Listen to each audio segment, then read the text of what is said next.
Names are made in the NASCAR Xfinity Series, as is cold, hard cash. We give you our best bets for the second tier series future markets, all this and more. It's the Backroad coming right at you. It's a non-points race, but it is a short race. Checker flag. That's all this race is.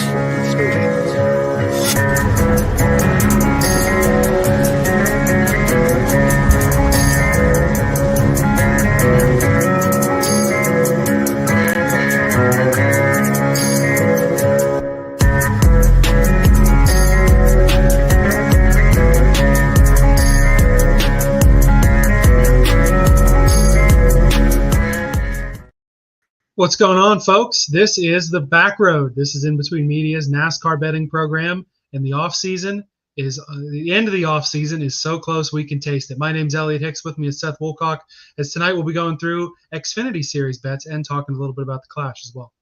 Great to be back on the program with you, Elliot, talking about arguably the greatest racing series on the planet tonight and giving you our best season-long plays for the futures market. It's been a great offseason, honestly. We've been busy over here at IBT. We did our early previews for both Xfinity Cup. Now we've done best bet shows for all three series, so make sure you guys are going back through our catalog, checking out the rest of those programs if you're excited and want to get invested in the futures market. Also, we are coming off an electric weekend at Bowman Gray, and we're 1 week away to the day from Daytona Doles. Giddy up, brother.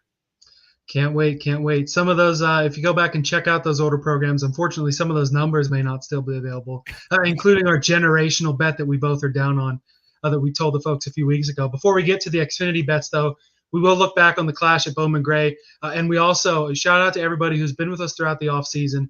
If you have been or if you haven't been and are just coming back online, we once again want to invite you guys to the IBT Racing family. It's our new Discord server that gives you access to our exclusive weekly betting model. Puts you in a Discord with all of us here, myself, Seth, Rod, Ryan from iFantasyRace.com, and a few others already in with us. This will be how you enter into our giveaways as well. It'll start with our Daytona 500 giveaway in a couple of weeks with a Ross Chastain Moose autograph mini helmet. Pretty cool. Well, we're just asking for a little donation here. The cost is $3.99 a month, or you can give us $36 for the year. That's less than $1 per year, less than $1 per race. And really a very small unit share that hopefully if we make you some money, you're able to repay us and get this really cool exclusive access.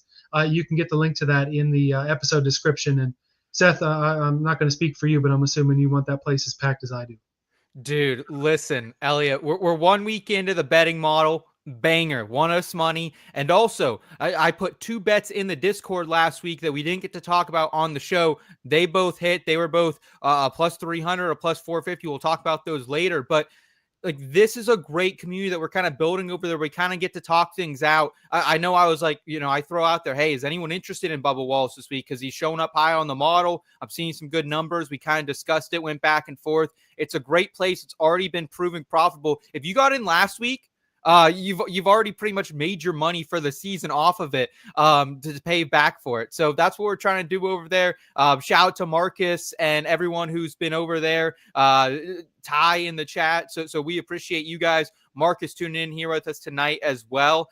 Great to see you, Marcus. Hope you're having a great night, man. So Elliot, it's been fun over there. Excited to have great discussion. Excited to have a mind like Ryan that we can tap into with all the analytics he can provide as well. Mm-hmm. Yeah, no doubt about it. And also, like you said, it is important to note that it will have some extra exclusive bets that we don't talk about on the show. Sometimes I would, especially me, I would bring up bets that it's like, I don't know if I want to get down on this. I might have some discussion from the chat here too. Now we can do that in the Discord and not have to clog up quite as much of the show. Yeah, and also, like, we don't necessarily talk a lot of Indy on the show. We don't talk a lot of F1. We will in the Discord. Getting contracted to do some F1 fuckery gambling this year, so gonna have to get more into that market. So I'll be leaning on you, Elliot, and some of those other IBT family members as well. So not just NASCAR. It's all forms of racing over there, and we're also going to eventually add different channels for our different sports that we cover over here at IBT. College football, also in the NFL markets, PGA, entertainment betting. We had just had Popcorn Root Beer, our entertainment betting show, go live here about an hour and a half ago. So they're making money for you all over there as well. And hey, if there's sports or anything out there, you can probably bet on us. That's what we're going to do over here at IBT. Yeah, no doubt about it. Once again, if you want to join the IBT Racing family, you can get the link to that in the description of this episode. It'll be around our social medias as well. Trust me, we want to see you guys in there. We do want to get to the NASCAR, though. We'll talk about the Cookout Clash in the rear view.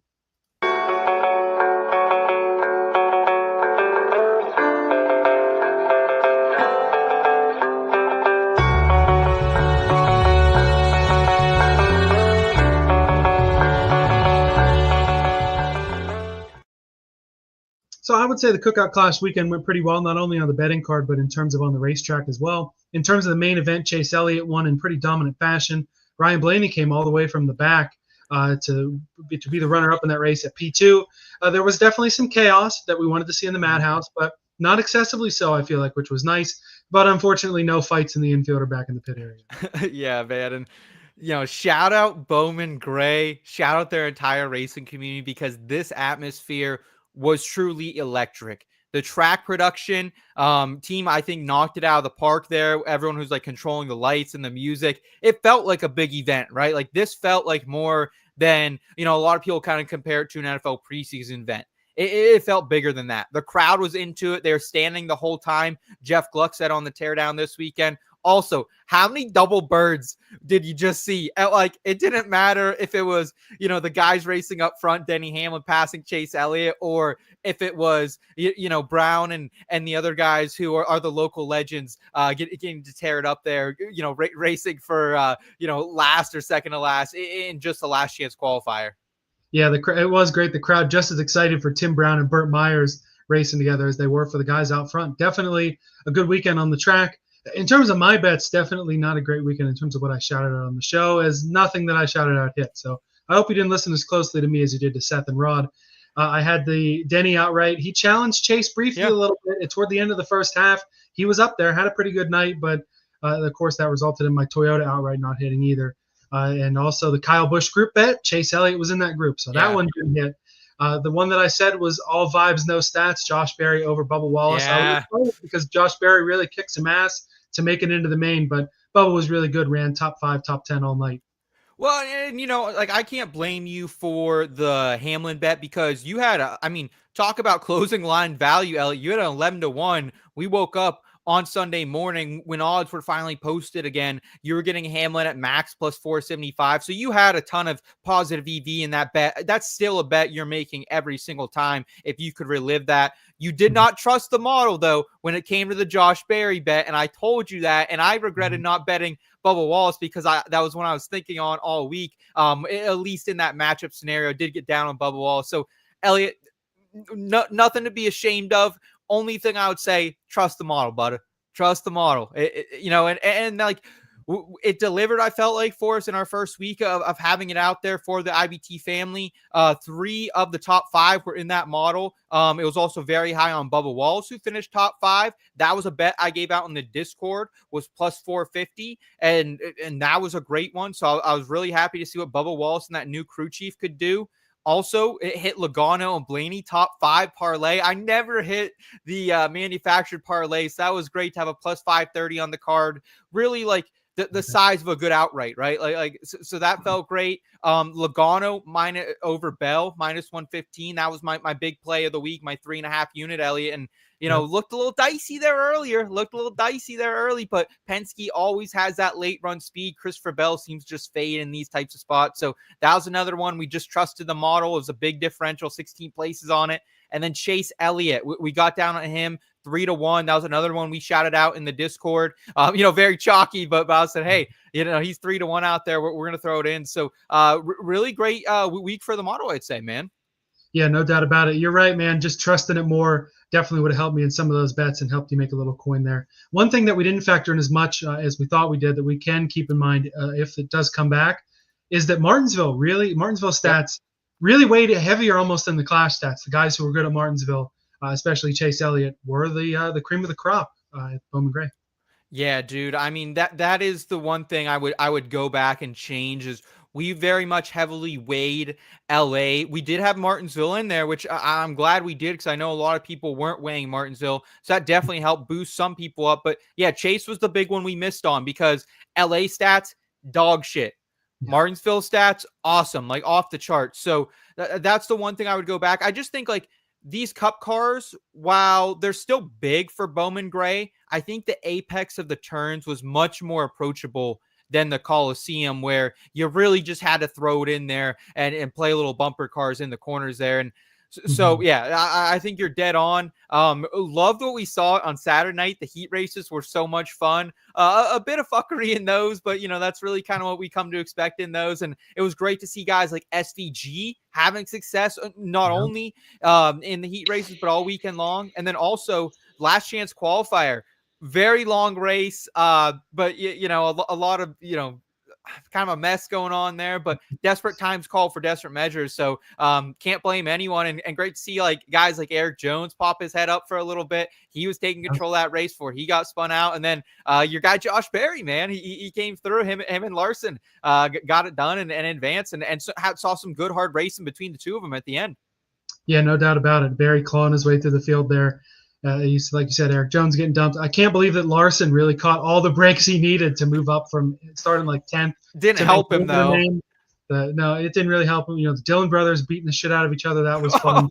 I tried to tell Rod SVG might be a good bet there, but he didn't listen to me. Dude, I mean, that was another one. I know you were kind of thrown out there hey, maybe we get down on him, long shot top 5. And that was another one you had a ton of closing line value on. So Elliot, you got a thing. And I think something to keep in mind is we've seen it before, whether it's going back to Ambrose, Dinger, they're, road course ringers, because of how good they are at working the brake and the clutch. They are really good at short tracks like Martinsville. SVG had a top 12 performance last year at Martinsville in a Cup car. So I think we could have saw something, I should have had my head on that a little bit. So shout to you for that, Elliot. Also, shout to our guy TK in the chat saying seemed like Ricky Stenhouse might be in danger for a bit. Yeah, that's true, man. Ricky Stenhouse never afraid to mix it up. Yeah, Stenhouse got involved in a collision with Burt Myers in the 50, one of the locals there. And even though it may have been just as much Myers' fault as it was Stenhouse upon further review, I definitely understand the crowd giving Ricky the double birds there. And the other point with the chaos, too, I think it was the first heat race on Saturday night when you had Justin Haley and Kyle Busch really mixing it up. Oh. And even though Kyle Busch has gotten older and he's mellowed out, there was part of me that was still like, dude, do you know who you're messing with? This isn't just anybody. That's Rowdy fucking Busch out there. Be careful, bud.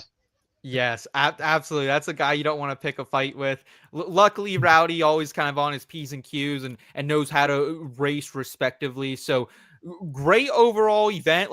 If I had to ask you, and I'd love to hear from the IBT family in the community as well, would you want to go back to Bowman Gray?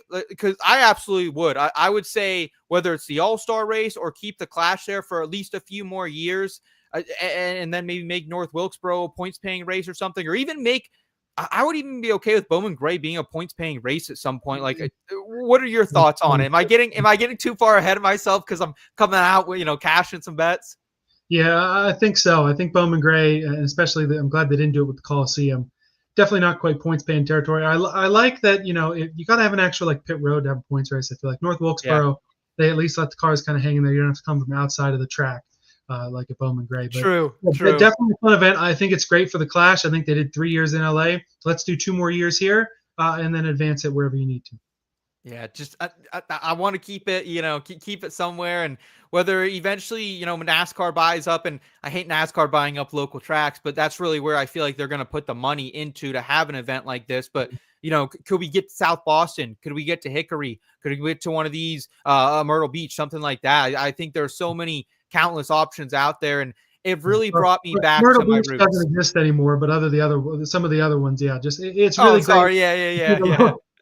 It is really great to see the local short track celebrated. Hell, put it out at Jennerstown Speedway out there in Central West Pennsylvania.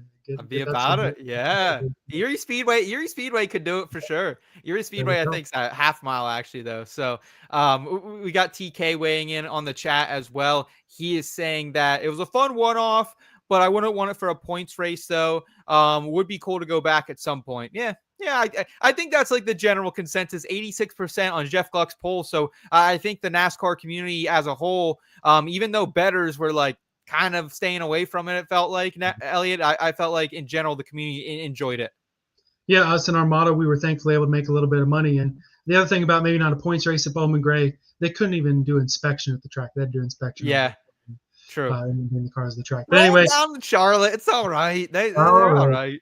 right. You might have convinced me with how good the racing was. Before we get into our prop bets for Xfinity, some Xfinity related news.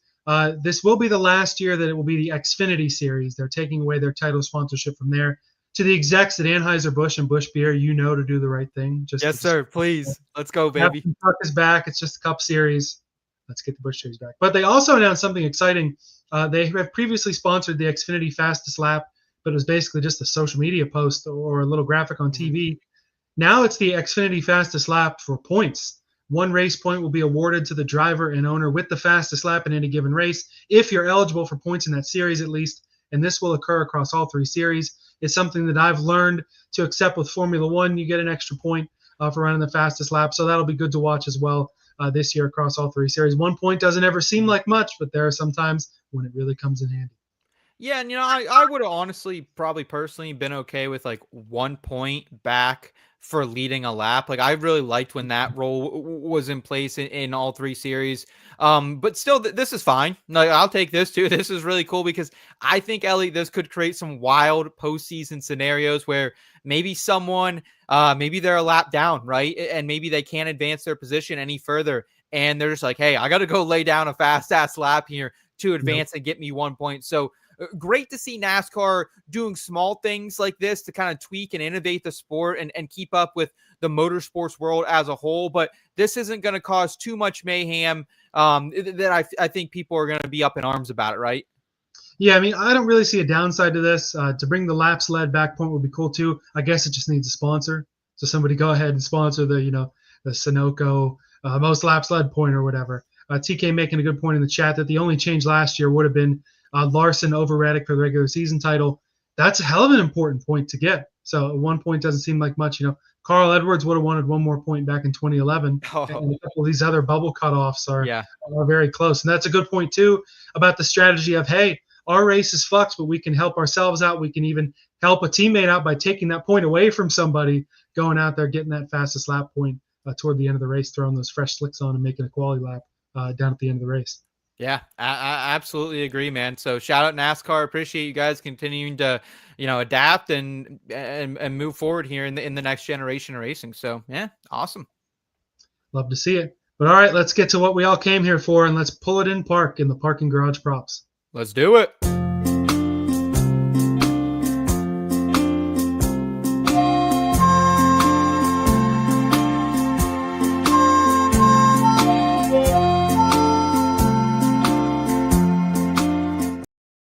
So the 2 main books or the 2 main lines out there for the Xfinity Series, obviously the championship odds, your title odds, and also some season race win over-unders, depending on the book. I know I found them over at Caesars and Bet365. I know you couldn't really find them elsewhere, Seth. Some of the odds are pretty juiced, but we definitely have some bets that we like. I'll lead off here with one that I feel like that we both agree with, and we both agree with him having a good season. And some other bets, that's Connor Zilisch. I found him out at 7-1 on books such as Bet365, FanDuel, and others.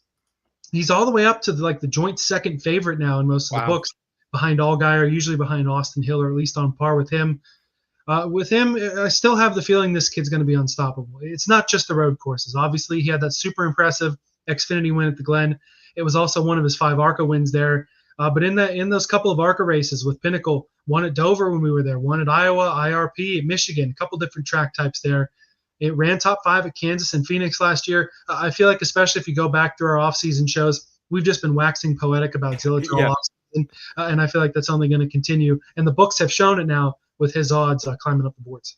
Yeah, open to 8-1. I look back to our preview episode, Ellie, and that's what they were originally listing him. So he's seen action there, right? Like they've dropped it 7-1 at most books. So I don't blame you for taking him here, because I really feel like if you had to say, hey, at the end of the season, who are going to be the 2 top drivers when it comes to most statistics and also just performance that we could see going down at Phoenix, it's 2 people. It's Little Gator and it's Connor Zilisch. And you can't bet really, Justin Allgaier really anywhere in the futures market right now. He opened his win total originally. I think it was, 2.5 wins, I think was his total. That was -160. It's all the way like -250 now. So you're not touching that.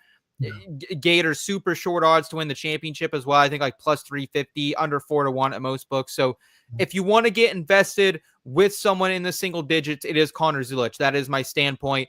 I'm getting invested heavily in another way, but I agree with you completely. Hey, me too. And we'll talk about that later. Zilisch, of course, the favorite that I like the most as well. Seth, I see you have a couple of bets that are going a little longer in the books as well. Yeah, so this is one I originally brought up back on our early look episode when we were breaking down the Xfinity Series odds at opening line value, and Jesse Love was 15-1, and that caught my eye. And I should have got down with it then. But we only had one book open with odds at that point, Elliot. So I'm like, okay, I'm gonna wait. I'm gonna see, can I get a 16? Can I get a 17? No chance in hell. This got bet all the way down to 10-1, and now it's back up at 11-1 at FanDuel. And FanDuel, as you know, Elliot, I've talked a lot about it on this show. If you're betting futures, it's my favorite place to bet futures because they are aggressive with their cash out options. I remember having an Eric Jones long shot championship bet, and they gave it to me they gave me my entire half unit back halfway through the season last year. Like, they are very generous. They were trying to get me on my Travis Hunter 65-1 Heisman bet all season long. Luckily, I did not take it and just wrote it out. But FanDuel, great place to get invested with Caesars. Jesse Love, though, he is arguably a top 4 driver in this series to me, and he's outside the top 6 favorite at most books, and it just doesn't make sense to me, man. 18 top 10s, the 7th most last season. 7 top 5s, the 10th most. Over 340 laps led, that's the 5th most. And he had a win, and he could have easily had another win. He dominated that Atlanta spring race. We had him on the outright, and then ran out of gas at the end, was on the pole for the 500, really showed some road course pedigree at different times as well, and 6th among full-time drivers last season, average starting position, 9.5, so he can unload well, 12.9 average finish, 6th among full-timers. So again, I just think he should be a little bit higher. I think he's a little bit disrespected. Like, I know we all want to talk about Connor Zilisch, but how about his roommate? How about a guy that, is sharing beers with and some meals with that's in that same headspace as Jesse Love? He already got you to the round of 8 as a rookie. He already got you that far, and he sets up even better this year. In the round of 8, Las Vegas, he finished 6th there. Talladega, he finished 1st and 6th there, started on the front row twice. And Martinsville, where he finished 12th. Also, if he gets to Phoenix, I think he can win it. He finished 6th there in the fall and was 2nd there in the spring. So Jesse Love, 11-1 at FanDuel, my favorite book to place futures on. I'm all the way in. Yeah, I was going to say the only problem I really have with that is you just angling potentially for the cash out on FanDuel. I think it's worth riding late into the year. I think that full season under his belt can really help him. I mean, we're only a couple years removed from him really dominating in ARCA.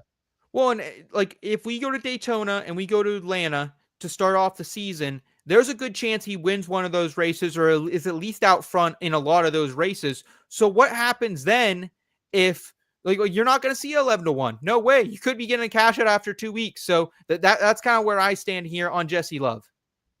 Yeah, I mean, I think Love's a good bet. I think maybe your other bet is definitely angling more for a cash out, but I'll start with mine too because the odds are pretty similar. I feel like a guy who's really disrespected in the books is Christian Eckes taking over that number 16 Collin car. His numbers, I saw him inside of plus 30 or plus 3,000 over on Caesars, I think. ESPNBet, this is all the way up to 3,500. FanDuel at plus 3,200. Bet Rivers, Bet 365 plus 3,300. These are just too long of odds for a decent enough car and a pretty talented driver. At the very least, you can make the books really sweat for a cash out if he does pretty well early in the year.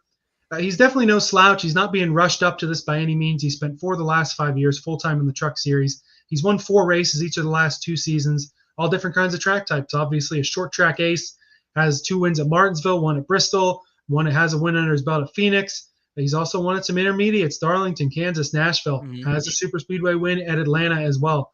I don't think that he's got enough to win the title. I feel like Colleague is behind enough to probably not be up there with JRM and the teams like that. I don't know that Eckes is going to go out there and dominate in a rookie year like we saw with Connor Zilisch. But I think these odds are far too long for a guy like Eckes. Not my last Christian Eckes bet, but I'll let you weigh in first. I mean, he's another guy, like, you take it 35-1 and he gets into the postseason, which, you look at the series right now, he's right on that line, right? Like, he's a top 12 guy to me. So, yeah, I don't hate it by any means. My thing is I'm trying to think where can Christian Eckes win in this equipment. I think Martinsville. That's kind of, I think he could win at either of the Martinsvilles. I think he could win at a place like New Hampshire. Well, if Chris Bell doesn't enter that race, but hopefully it's the short flats is where I probably like Eckes the most. He's not a bad intermediate racer, but just in colleague equipment, that's the question mark, right? Well, and the nice thing is in Xfinity, though, in the Cup Series, 13, 14, 15 of the 16 spots you have to win. In Xfinity, you may only see 6 or 7 points drivers win, and you can get in on points. And I feel like at the very least, Eckes can be one of those guys to point his way in, have like a plus 100 on the cut line to your Siegs and your guys like that. I think he's a guy who's definitely going to be a playoff driver. Especially if he wins, though, you can get that cash out a little earlier. But especially 35-1 for a car that made the Final Four last year, regardless of the driver change. Yeah, I just think it's too good a bet to look away from. No, I'm absolutely there with you, Elliot. I'll go ahead. I'll throw out my next bet here, and I'm going to go with Harrison Burton. This is a guy that HB. Look, man, if you want to come and you want to disrespect HB, right on you. I get it, right? Like Harrison Burton is a guy that we've shit on a lot on this program in the Cup Series. I've made jokes about him, but let's not forget this is a kid who has lived and breathed this shit since he came out of the womb. And if I'm going to take a long shot looking for a cash out, and that is what I'm doing on Harrison Burton at 35-1 to win the NASCAR Xfinity Series Championship, it's going to be on a guy who's won A at the Cup level and has made the top 8 in 2 Xfinity Series seasons before. I like Eckes. I like guys like Nick Sanchez coming up, rising to the occasion. But at the same time, I don't know how much I can trust those guys when I haven't seen it. I've seen it from HB. Not only did he have 4 wins in 2020 when driving for JGR, Joe Gibbs Racing, but that was the 3rd most wins that season in a really talented year in the Xfinity Series where we had guys like Chase Briscoe. We had guys like Austin Cindric running then. We also had guys like Ross Chastain, also Noah Gragson. There were an absolute metric ton of talented drivers running Xfinity full time at that point. So I'm absolutely there with Harrison Burton. And I think looking at that season even a little bit further here, Elliot, 15 top 5s, the 5th most, 22 top 10s, the 5th most, led almost 300 laps, the 6th most. And he followed up with another pretty good season in 2021. Didn't get any wins, but this is a guy who's won at Homestead in the Xfinity Series. He's won at Texas in the Xfinity Series. Has had good runs there in the Cup Series as well. Also, at the super speedways, he's won in the Cup level. So I think he could win at Xfinity. I think he could win at Indy. I think he could win at Pocono. Don't forget, he was a top 10 car at Pocono in the Cup Series 2 years ago. Had a good run at Indy going before wrecking out this year as well. So the argument against Harrison Burton is the same argument, but probably to a higher degree about Christian Eckes. The equipment. That's what everyone wants to say, right? And to me, yeah, the equipment's not the best, but I don't know how bad this equipment really is because Haley Deegan probably just wasn't ready for that jump last year. And Logano had 3 starts in this car last year, his first Xfinity race in 5 years, 2 top 10s. Barry unloaded fast. He started top 14 at both Pocono and Indy in this AM racing car. So I don't think it's a bad move here to throw, something out there on Harrison Burton. I'm going a half unit. It's not like I went 1.5 units on Jesse Love, to be clear. So rolling back the unit size, but give me a little long shot HB 35-1, baby. Giddy up. Yeah, I mean, I don't argue that Harrison Burton's a talented driver, but I just don't think that there's a chance in hell. I think you're solely playing this for a cash out, and you're playing it on DraftKings, not even on FanDuel, so that probably won't work out as well for you. I just don't see any sort of advantage for the AM racing equipment, and it would really take a guy like Logano or a guy like Barry. I think they're both more talented than Harrison Burton. We saw Burton win races in JGR equipment, but honestly, one of us could probably win a race at the Xfinity level in JGR equipment. I don't think Almirola is super talented. He won a fuck ton of races in that equipment. You could see even this year, William Sawalich or somebody like that just kind of fall ass backwards into winning a race in JGR equipment. Harrison Burton having a great year in JGR equipment is not enough of an argument for me to think of him even in the realm of championship. I think he's going to be a playoff bubble car. You are right, though. Driver talent can get you wins occasionally in the right situation. We saw it this year at Daytona with HB in the Cup Series. It might happen. I just think it's far less likely to happen than a guy like Christian Eckes at the same odds. Couple things I'll say. One thing I'll say is I don't think that Jeff Burton lets his son take this car if he didn't speak with someone like Joey Logano. I guarantee there were conversations. Hey, is this something that Harrison's going to go down here and not make the playoffs in Xfinity? I think he's an absolute, I don't want to say he's a lock for the playoffs. When you actually go through this, I don't think there's many more guys that I think over HB can get in there. I mean, Elliot, we saw freaking Riley Pohl was back in to a win last year. Brandon Riley, did I get that right? Riley Pohl, yeah. Are you trying to say Brennan Poole? Brandon Pohl. Oh, Yeah. I was, yeah. But I like mean, you said about 4 different things there, and I was wondering if something was wrong with me or if I just couldn't tell what you were saying. no. You're betting on Harrison Burton, so I already know you're going crazy. But... No, well, yeah, but Ryan. Oh, I was thinking Ryan Sieg also won at Texas. Well, no. So you get Ryan Sieg, and then Pohl almost won at Talladega later as well. So like, I just think there's a way that Harrison Burton can find victory lane, and if not, I think he can point his way in. So give me HB, give me a guy who's been there, done that in some AM racing equipment, 35-1. I know it's not going to be a popular pick, but that's my pick here, baby. Let's go. Yeah, and I love your little scenario where Jeff Burton kind of is like a mob boss. Like, is my kid going to win in this car? I think that Harrison Burton went into the seat that was his only option to stay in the Xfinity Series and maybe not be garbage. So I think you're right. AM is a step above some of these really bottom tier teams. I just think expecting a race win is probably not a great idea. Maybe he points his way in. Maybe you can make him sweat the same way. I'd have a different opinion if it wasn't the same odds as Christian Eckes. Just if you can get Burton versus Eckes, I'm taking Eckes and the proven Kaulig equipment that was in the championship for last year, multiple wins each season the last few seasons. I'm taking that car over this car. Yeah, I don't know. I think there's a smaller gap to Kaulig to AM racing than you think. Like we'll see when they get on the track. I just definitely like the 16 over the 25 so far. We got TK weighing in the chat saying Burton probably just looking for a solid season to build the team and himself up. I would consider this a rebuilding year. Yeah, very, very true. Also shouting some praise for our guys, Jesse Love and Connor Zilisch. And we got Dove's World Challenge of Racing in the chat saying Zilisch is going to be awesome to watch. Yeah, dude. Listen, the reason that you guys need to be tuned into the show in the off season, like TK has been, the reason you need to be in the Discord is because we're going to talk about a bet here. And I think we could just jump right into it. I think we've gotten through our championship bets, but Elliot, like there was a bet out there that we quoted saying generational, that this was one of those things. Like I've been really into investment lately and getting in the crypto world, getting in the stock market a little bit. I set some money aside this NASCAR off season for some new crypto I'm getting down on, some new stocks I'm getting down on. And the third bucket was the Connor Zilisch over 1.5 wins. And if people got it with us when we shouted out -135, the next week when it was 145, you got positive EV because Elliot, take away, man. Yeah, I mean, did have a group bet also on Eckes, but I'll save that one for the Discord because how can I not tee off and queue up from that transition there? Our generational bet, our favorite bet of the offseason, our favorite bet across all 3 series right now, at least for me, is Connor Zilisch over 1.5 wins. We've waxed poetic about him all offseason. We know he's in good equipment with a team. Had Allgaier win the championship, has guys win races. He already has an Xfinity win under his belt. Over 1.5 wins with all the road courses they're on and just how good he's looked. Felt like an absolutely ridiculous number. What we got it at, this was at least a month ago, if not 2 months ago. We were able to get it at -135 over on Caesars. I threw down a fuck ton on it. You threw down a fuck ton on it, as you said.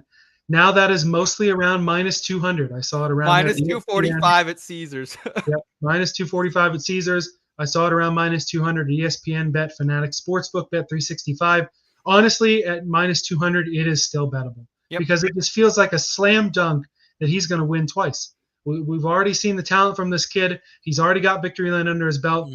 The competition, some weeks where he's going to run well, I can understand you not saying he's going to win all the road courses because you're going to have SVG pop up. You're probably going to have Larson or Byron in the Hendrick 17. You're going to have those other ringers come in. Zilisch has a good enough car and is talented enough to go and win those Dover races or like an IRP or somewhere in Iowa that you're not going to have all the Cup guys in, and you'll have Zilisch running up front.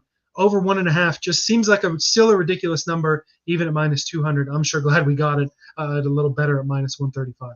Yeah, and honestly, the cool thing about this, I think, still being at -200 is, look, we got the Super Bowl this weekend, and there are a ton of bets that you could take a -400 over there. I just laid down in my parlay of the week that I did here over on the Betting Pros YouTube channel. I had a -390 for the Super Bowl just to go over 40 points, like 8 points below the total. So like, you could do something like that and take that -200 and get that back closer to 135. Like, you really could. There are different ways, or whether you just want to bet, another NASCAR future with it, if Caesars will allow you to do that, or one of these other books. Like, there are opportunities out there for you to kind of parlay this with something else very, very juicy that's expected to cash, and then get that down a little bit.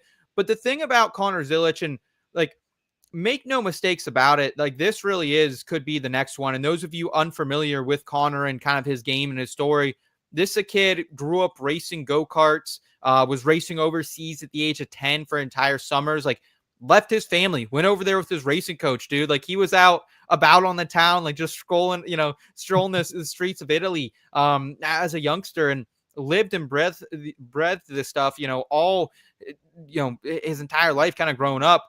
And he showed how good he can be in just his first truck qualifying race last year. He qualified on the pole, ended up not doing so well in that race, but then comes out at the Glen, as you mentioned, wins his first Xfinity Series race. And he was 16th in Xfinity Series top fives last year with 3 of them. He ran 4 races, Elliot. Like, this could be a Ty Gibbs type of rookie season, as we've said here. We could be looking at 3 or 4 plus wins, because he's going to be a threat at all the road courses. It's like, when we go to the road courses, it's actually, you're probably going to get a little bit of value, because it's going to be him. It's going to be the extra junior motorsports entry, whether it's SVG or Ross Chastain, the extra all-star Joe Gibbs racing car. Maybe Ty Gibbs is in that, maybe Chris Bell, someone like that. And then does Hendrick Motorsports put in someone in the seat that's not, Boris said. So I think between those guys, like, he's going to be in the favorites for 5 road courses. And in addition to that, P4, Kansas, and Phoenix, as you said. So in the GOAT Junior Motorsports equipment, in that sick number 88 car, I'm all in. Yeah, and I still just can't believe that they set the over-under at 1.5. They got cooked. Yeah, they really did. You could give me the over at 3.5, or maybe even 4.5, and I'm probably still taking it. I don't think I would go 4.5, but I would be looking at 3. The 3 would obviously be better, but it's just going to be difficult for this guy to not win races. I feel like he just really is so good. I think you're right. I think it's a Ty Gibbs, Chase Elliott type of rookie season that, as we referenced a few minutes ago, could result in a title for the 88 car. Yeah, let's fucking go, man. All right, Elliot, you have 2 more season win totals, and then we'll eventually circle back on the Eckes one, because at that point, let's call that one a Discord exclusive. Okay. The IBT Racing family. Okay. Like, very, very small monthly donation. We're just $36 for the year. Hop in the Discord, get those extra bets that you don't get on the show. We're not going to be like that always, but just the way it turned out. And because I have some other stuff, like you mentioned, with some of those extra Xfinity entries, some other bets that I think are worth discussing, and I'm really excited to do that with the IBT Racing family in the coming days. Yeah, man, and that's all right with me, because you know how I feel about betting groups. I don't do it. I do it. I do it a few times a year. I did it at Suarez at Atlanta last year, and that was great. So, but other than that, we try to stay away from. But you like Sheldon Creed here, under 1.5 wins. What do you like about fading Mr. Creed here, heading to a new team in Haas factory team? Yeah, for me, this is pretty simple. It is a pretty steep price, -165 on Bet365. Also there at ESPNBet, all down at -170 on Caesars. Oh, there's not a lot of stats here that I really need to shout out.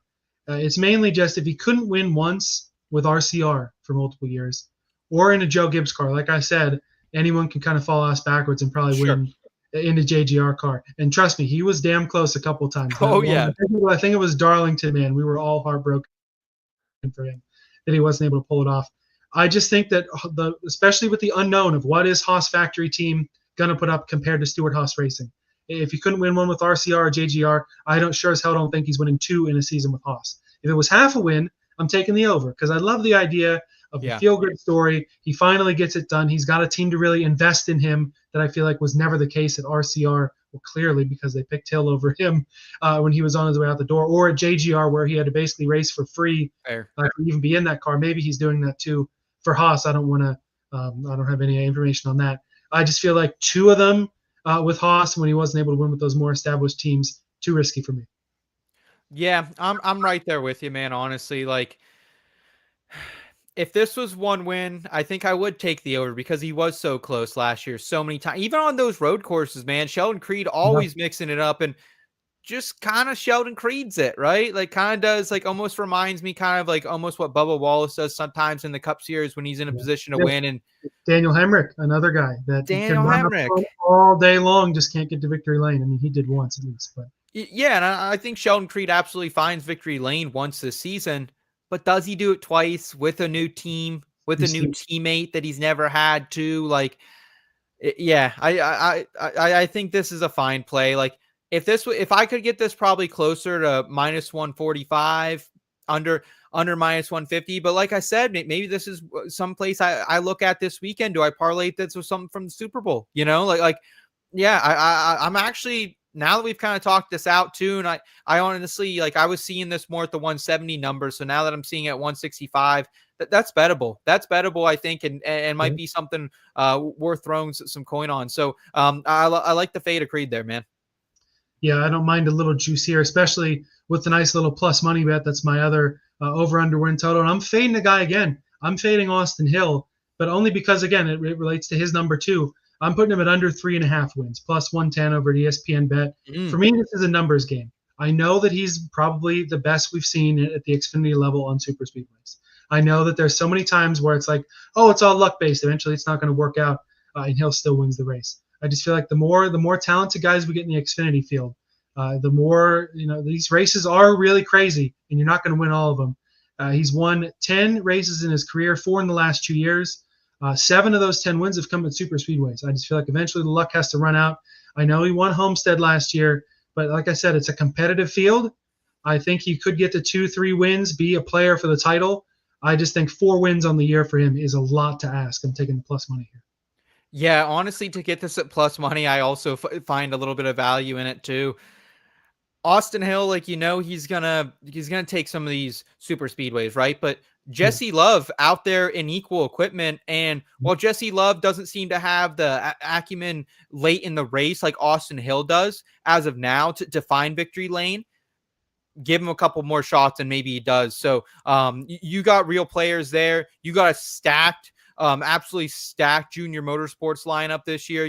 We're going to be seeing some Cup guys come down. Also, now they can run Dash for Cash too. So I think it will be a more competitive field a little bit. So I think asking for over 3.5 wins from Austin Hill is a lot. I also like the underside of this. This is another one I think I'm going to think long and hard about. It's hard for me to want to get overly invested because I'm already so deep in right now into my bankroll right now on all these futures that I have, specifically here on the Connor Zilisch one. I mean, that alone, I'm 8 units in. So don't want to tie up too much capital, but at the same time, I do love the plus money side of this one and fading Big Country. Yeah, 4 wins is just a lot to ask for a super speedway merchant. Like I said, 7 out of 10 career wins on super speedways. It's not going to work out every time for you, Austin. Yeah, it might not at all. And TK here in the chat going back to Zilisch, saying the only thing that could interfere with Zilich's win count into SVG will be on the Xfinity road courses as well. But should do well either way and win multiple times. Yeah, I agree with you. It definitely took my love for that bet a little bit lower seeing that. And Elliot, we actually had win totals on those, which we'll talk more about in the Discord too, but there's actually some win totals out for Ross and SVG. So that was kind of some cool news. We touched on that in a former episode, but great to see Ross and SVG going to be out there winging it for Junior Motorsports. Again, stacked lineup that Dale's putting together out there. Yeah, it's neat that they put out the numbers, and it's neat they'll be racing. But in those races, that'll be 6 JRM entries, yeah? Yeah. 1, 7, the 8, the 88. Okay, well, 5. But, five. Yeah, but 5 is a lot to run on a consistent basis. maybe not all 5 of those are going to be winning cars. We certainly saw Dale Jr. get a clunker or 2 here and there in his career too. And I mentioned this too, SVG on the road courses. SVG he didn't win every road course. I don't remember him running super well at the Glen. I don't think, maybe Zilisch just ran so well. He's my lasting memory from that. And he was dog water at the Roval when he needed to probably win that race or finish second to make the playoffs, and he just couldn't get it done there. I don't think SVG is a lock to win all the Xfinity road courses. We've had the comparison too of the Cup car is way more similar to his beloved supercars than the Xfinity car is. I'm almost a little surprised he's doing so many of the Xfinity road courses. He's certainly not a lock for every win here. And for Austin Hill, too, you mentioned guys getting better at super speedways or more opportunity. I think a guy like Harrison Burton is going to feel really confident at the super speedways now, knowing that especially the equipment gap that may or may not be there, it sure as hell won't be there at Daytona or Atlanta. Yeah, I absolutely with you. And I would just say, too, like, that is going to be appointment television when we get to these road courses in the Xfinity Series, because whether it's SVG out there or whether it's Frost Chastain going up against Zilisch, it's going to be beautiful. We know Sam Mayer's a great road course racer too. Austin Hill, scrappy. Yep. Sheldon Creed's going to be it is going to be great Saturdays. And we also have a lot of Xfinity night races this year too. Not really at the road courses, but some of their oval races. So Xfinity Series, it's going to be must watch this year. And we're super excited to kind of get down on some different markets here with you for this series. Yeah, no doubt about it. Xfinity, like we said at the beginning of the show, arguably the most exciting series out there. I think only 4 or 5 of their races are starting before 4 p.m. Eastern. So a lot of those beautiful Saturday night races that you just don't get in the Cup Series anymore, but you do get them in Xfinity. Arguably, you get more exciting racing. You get some tradition. You know, they're going back to Rockingham over Easter when the Cup Series will get their off weekend. It's going to be exciting to watch. And I don't mind tying up a little bit of the bankroll in some of these season longs because I do feel confident, especially about some of these win totals. Yeah. The numbers, whether it's to our favor or not, the numbers are just crazy enough that I really like where we're going here. Yeah, I absolutely agree with you there, man. And one more time, wanted to shout out everyone in the live chat tonight. TK, Marcus, also had our guy Dubs in the chat. Thank you guys so much for tuning in. The easiest way to support both Elliot and I is just give this video a thumbs up, subscribe to the channel if you're new, and if you want to get more of this, if you want to check out our model that had us winning some cash last week at the Clash, and if you also want to be entered into our memorabilia giveaways, again, we're going to be giving away a Ross Chastain autographed mini helmet next week, or the week following the Daytona 500. You can also get in our Discord. We're going to talk about some different bets. We'll have some exclusive bets coming for you in there. We'll talk about stuff post-qualifying, post-practice. We got Ryan from My Fantasy Race in there. Make sure you head over on there. The description for that is, or the link for that is in the description of this episode. It'll take you to the IBT site. Check it out. We also got some cool stuff coming for you later this year. But Elliot, what a time it's going to be here, my friend. Yep, no doubt about it. We're excited. For those of you who decide to join the IBT Racing family, if you're skeptical, I mean, what's a couple of bucks a month? Skip a cup of coffee, make one less bet. You know, don't put money on one of my bets. Go ahead and hop in, get access to our model, see how you like it, because we're certainly going to enjoy having you there for sure. Yeah, absolutely, man. It's been a real pleasure. And hey, we are 1 week away from Daytona, still adjusting our plans. We're going to try to have a pre-duel show next week, potentially maybe a Wednesday night show. And then when odds are updated after that, probably sometime on Friday, we'll be back here. We'll have Rod for one of those episodes as well. So going to have a little dual episode next week. We might not be on Thursday, but as long as you ring the bell on the channel, make sure you're plugged in for notifications, or you're just a part of the Discord. We always send out our episodes and times for that. So excited for Speed Weeks, man. I cannot wait. This is going to be epic next week down there in Daytona Beach, baby. Yeah, and hey, why even rule out a late night Thursday show, you know, post duels? Yeah. That could be something fun too. But in any case, we won't go during the duels. We've had that happen before. Doing our DFS tiers, we're ranking some guy, and then I have to look over at the TV and say, hey, that guy's going to miss the race. Let's not put him let's not rank in there. But, boy, the off season is done, and we are set. The Daytona 500 coming next week. We will preview it for you, like you said, probably over multiple shows. We are looking forward to rolling on down the back road with you in 2025. Thanks for joining us, and we will see you next week for Daytona, baby. Let's go. Let's go.